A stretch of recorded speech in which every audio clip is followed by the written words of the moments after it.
کبھی کبھی زندگی اتنی خاموش ہو جاتی ہے کہ انسان اپنی ہی آواز سننا بھول جاتا ہے۔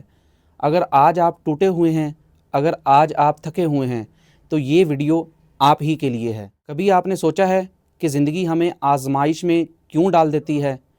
کیوں دل بھاری ہو جاتا ہے؟ کیوں آنکھیں نم ہو جاتی ہیں؟ اور کیوں لگتا ہے کہ اب بس مزید نہیں ہو سکتا؟ لیکن یاد رکھیے، اللہ تعالیٰ فرماتا ہے، اللہ کسی جان پر اس کی طاقت سے زیادہ بوجھ نہیں ڈالتا۔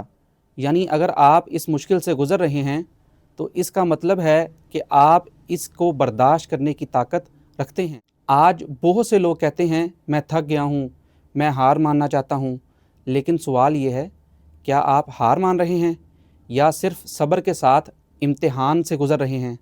یاد رکھیے، تھک جانا ہار نہیں ہوتا، ہار تب ہوتی ہے جب آپ کوشش چھوڑ دیتے ہیں۔ زندگی کا درد ہمیں توڑنے نہیں آتا، وہ ہمیں مضبوط بنانے آتا ہے۔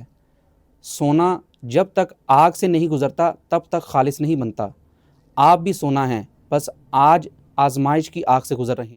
آج اگر لوگ آپ کو نظر انداز کر رہے ہیں، آج اگر کوئی آپ پر یقین نہیں کر رہا، تو یاد رکھیے اللہ کی نظر میں کوئی محنت ضائع نہیں جاتی۔ حضرت علی رضی اللہ تعالیٰ عنہ نے فرمایا، مشکل وقت انسان کو نہیں توڑتا بلکہ اس کی حقیقت ظاہر کرتا ہے۔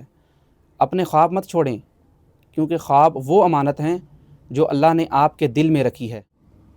اگر آج آپ گر گئے تو پریشان مت ہوں، لیکن اٹھنا آپ کی ذمہ داری ہے۔ آج اللہ پر بھروسہ کریں اور خود سے یہ وعدہ کریں کہ چاہے حالات جیسے بھی ہوں، میں مایوس نہیں ہوں گا، میں دعا بھی کروں گا اور محنت بھی نہیں چھوڑوں گا، کیونکہ جس دن اللہ کی مدد آتی ہے اس دن دیر نہیں ہوتی، اس دن درست وقت ہوتا ہے۔